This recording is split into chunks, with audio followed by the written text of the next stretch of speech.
자, 새누리당 새로 나온 보수신당의 당명도 정해졌고요. 문재인 대표, 글쎄요, 대선 방식과 관련해서 어제와 오늘 생각이 좀 달라졌습니다. 무엇이 그 변화를 만들었는지 지금부터 여야 정치권 얘기 보겠습니다. 임명진 비대위원장 얘기입니다. 오늘 결정이 났습니다.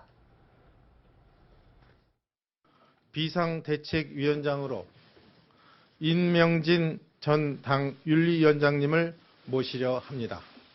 강한 소신과 올곧은 신념을 바탕으로 새누리당을 완전히 혁신하고 정권 재창출에 굳건한 기반을 만들 것으로 확신합니다. 예전에 윤리위원장으로 당에 쓴소리 참 많이 했었는데 이제 비대위원장이 됐군요. 그렇습니다. 네. 임명진 비대위원장은 우리가 네. 익히 아주 노동운동과 노동운동의 대부죠. 네. 아주 1946년생이고요. 이분이 2006년 10월에 그 한나라당 윤리위원장을 맡으면서 한나라당의 쓴소리를 갖다가 많이 개혁을 주문했던 그런 그 경력이 있고요. 근데 이분께서 지금 어쨌든 뭐 이해창 전 뭐 총재라든가 한나라당 총재라든가 다양한 분들이 지금 그 새누리당 비대위원장에 네. 물만 올랐는데 네. 다들 상당히 고사를 하고 네. 한번 기자들이 물어봤을 때 아유 처음 듣는 얘기다. 그래서 상당히 좀 비대위원장을 모셔오기가 상당히 어려웠을 겁니다. 네. 근데 이제 어쨌든 임명진 위원장이 왔는데 사실 비대위원장이 됐지만 당은 진짜 비상 상황이고 네. 이분이 오늘 이제 인터뷰하신 걸 얘기를 좀 들어보면 택시를 탔는데 아니 어디로 가십니까 해서 이번에 새누리당으로 좀 다시 가서 도와주고 네. 했다니까 아유 다 죽은 당을 왜 갔냐 택시 기사분이 그렇게 얘기했다는 물었다는 거죠? 그랬더니 이분께서 하신 얘기가 조문하러 갑니다. 조문을 하러 간다. 조문하러 간다. 네, 그렇게 네. 언론 인터뷰를 하셨는데요. 네. 사실 그 말씀 중에는 두 가지가 있는 것 같아요. 네. 조문을 하고 네.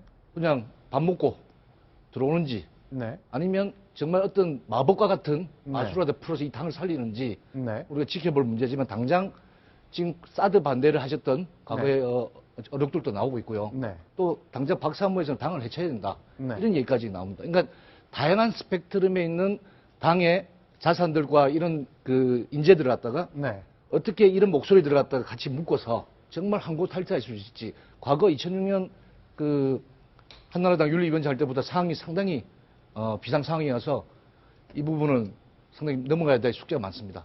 알겠습니다. 그런데 이제 보수신당을 선언한 비주류 진영에서 오늘 이제 실제로 당 이름도 정한 거죠? 네. 네.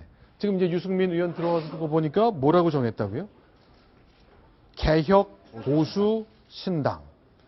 실제 그렇게 일단 가칭이니까 뭐 이렇게 새로 만들어야 되는 건지 모르겠습니다만 개혁 보수 신당. 근데 보통 명사만으로 당 이름을 짓는 경우가 많지 않은 것 같거든요. 네. 개혁, 보수는 뭐, 개혁을 싫어하는 당이 어디 있습니까? 좀 좋아하죠. 네. 그 보수란 말이 하나 들어가가지고 이제 마치 보수의 그 기치를 내걸고 또 개혁도 하겠다는 건데, 제 생각엔 진짜 가칭이고, 네. 결국은 다른 이름으로 될 것 같습니다. 저런 이름 해가지고는 무슨, 주는 이미지가 네. 거의 없거든요. 네.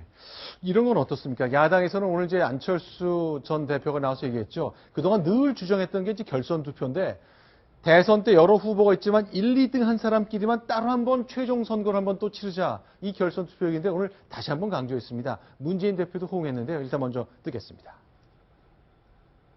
대통령 결선 투표제 저는 이번 선거야말로 꼭 도입해야 된다고 생각합니다. 반드시 국민 50% 이상의 지지를 받은 사람이 당선되어야 국정을 혼란스럽지 않게 리더십을 가지고 끌고 가고 개혁을 완수할 수 있다고 생각합니다. 왜 안철수 대표는 줄곧 결선 투표를 얘기하는 거죠? 네, 그렇습니다. 그런데 상당히 획기적인 어떤 발상 전환인데요. 네. 저 말 자체는 맞는 말입니다. 50%를 넘어야 국민들이 대통령 인정할 수 있다는 총론은 인정을 합니다만은 네. 나머지 대권 주자들이 저 부분에 동의를 해야 저 부분이 이루어질 수 있거든요. 네. 그런데 저게 단순히 어떤 구호로 그칠 건지 실질적으로 저게 논의가 되려면은 아마 여야 간의 협의가 상당히 많이 필요할 겁니다. 그럼 개헌 못지않게 네. 아마 타협을 찾기가 저는 쉽지 않은 문제라고 봅니다. 자, 그러니까 안철수 대표는 단번에 1등하기 좀 어렵고 2등 안에 내가 든 다음에 누군가와 본선을 치른다면 내가 될 것 같다. 그런 믿음이 굉장히 강한가 보죠. 네, 그럴 것 같습니다. 제 아무래도 생각에도 네. 마찬가지입니다. 안철수 의원이 지금 8% 정도의 지금 지지율을 가지고 있는데 그걸로는 뭐 만일에 지금 문재인 전 대표 같은 경우는 3자 구도나 뭐 네. 4자 구도 어느 경우나 이길 수 있다고 자신하고 있는데 안철수 지금 전 대표 같은 경우는 참 힘들기 때문에 그렇지만 안철수 대표가 이야기한 게 중도 보수 아닙니까? 네. 그러면은 지금 진보를 주장하는 문재인 대표하고든 네. 뭐 이재명 시장이 올라오든 자신이 있다는 거죠. 네. 그 결성에서는 문재인 대표 같은 경우는 뭐 네. 지난번에 48% 득표했기 때문에 요번 지금 현재 지지도로 가면 충분히 본인이 1차 에서 50% 넘을 수 있을 거리라는 자신감이 이제 강하게 묻어져 있는 거죠. 네. 그리고 안철수 대표 같은 아까처럼 여러 가지 현실적으로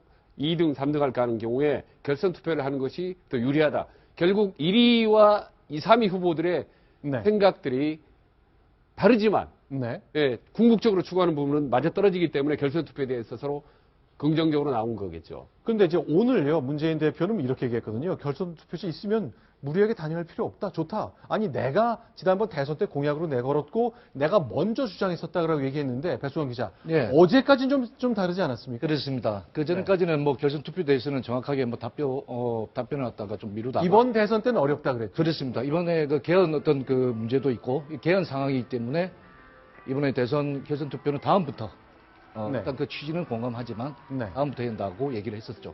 근데 이제 생각이 바뀌었거든요. 네. 왜 바뀐 걸로 봐야 됩니까? 결국 안철수 대표가 원하는 걸 들어준 것 같네요. 그러니까 그 지금 모양은 그렇게 됐는데 네. 지금 문재인 대표는 결선 투표를 해도 네. 어차피 지금 촛불 민심 이런 걸 보면요. 네. 국민들이 보수나 뭐 이런 중도에 대해서는 네. 이미 좀 희망을 안 가지고 있다. 네. 그거는 왜냐하면 이재명 시장의 그걸 볼 때 네. 국민들이 진보 쪽에 많이 기울어 있다고 생각하기 때문에 네. 결선 투표라도 자신 있다고 보는 거죠.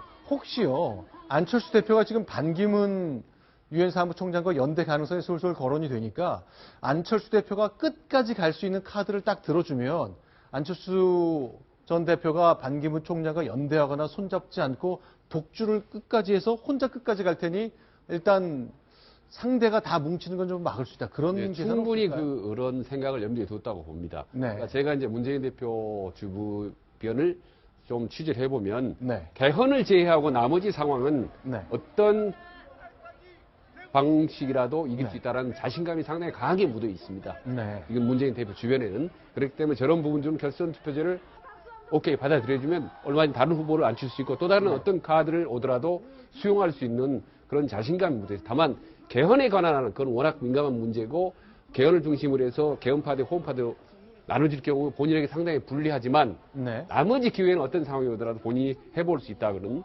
자신감이 상당히 넘치는 혹시 것 같습니다. 이런 건 아닐까요? 네. 지금 만일에 지금 예상으로는 문재인, 반기문, 안철수 후보가 네. 가장 강할 가능성이 이재명 그 시장은 어차피 당내 경선을 치르면 본인이 이길 수 있다고 보고 네. 그러면은 3자 하면은 결선 투표는 그 중에 1, 2등이 가는 거 아닙니까? 그렇죠. 안철수 후보가 떨어지면 자신이 훨씬 유리하다. 네. 안철수 후보의 표를 자신이 흡수할 수 있다. 네. 이런 생각을 하고 있는 게 아닐까 그런 생각이 네. 듭니다. 그 정치학 이론에서 보게 되면 3등이 가장 이익을 얻는 방법이 결선 투표하는 제도입니다. 그래서 네. 캐스팅 보트를 지는 거기 때문에 저는 뭐 그럴 가능성이 있다고 보는데 그거와 별도로 저도 대한민국 국민이니까 한번 대통령 선거제 하나 제의해 볼까요? 어떤 게 있습니까? 지금 우리는 선거가 대통령 선거를 임박해서 확 치른 다음에 정권이 확 바뀌죠. 네. 그러면 과거 정책이 마구 끊어지지 않습니까? 이렇게 가게 되니까 국가가 매번 새 출발만 하고 결국은 제자리란 말입니다. 그래서 남미에서 대사를 지낸 신동연이라는 선생님이 제의하시는 아이디어인데요. 일종의 옛날 왕제 국가에서 세자, 태자를 두듯이 네. 차기 대통령을 뽑아놓고 네. 2년 동안 도제를 시키자는 거예요. 네. 이 준비된 대통령. 그래서 당신이 딱 2년쯤 지난 다음에 물러나면 이 사람 임기를 다 채우고 다음 대통령도 2년 동안 수습 과정을 받는 거죠. 네. 지금 우린 수습 없이 하다 보니까 우리 현 대통령은 최순실 말을 듣게 되고 네. 그 전 대통령은 형님 말을 듣게 되고 뭐 아들 말을 이렇게 엉망진창이 되고 비선으로 가거든요. 네. 그래서 저는 지금 저 제도를 보게 되면 국민 지지를 많이 받기 위해서 50% 받은 대통령이다. 이걸 내세우고 싶어 하는 것 같은데 그게 지금 대한민국에서 중요한 게 아니라 훈련된 대통령이 필요하니까 신동연 전 대사님이 하는 것처럼 태자제도 대통령 한번 검토 한번 해보십시오. 알겠습니다. 이제 현직 대통령 사실 5년 임기 중에 3년 정도 제대로 일할 수 있는 시간인데 초반 1, 2년을 연습하고 훈련하느라 허송하는 경향이 그동안 계속 나타났기 때문에 그런 의견이 나온 것 같습니다. 뼈아프게 새겨들어야 될 내용 같습니다. 자, 이번엔 8번째 소식 가겠습니다. 어제 있었던 국정조사 마무리 좀 해보겠습니다. 순위봅니다.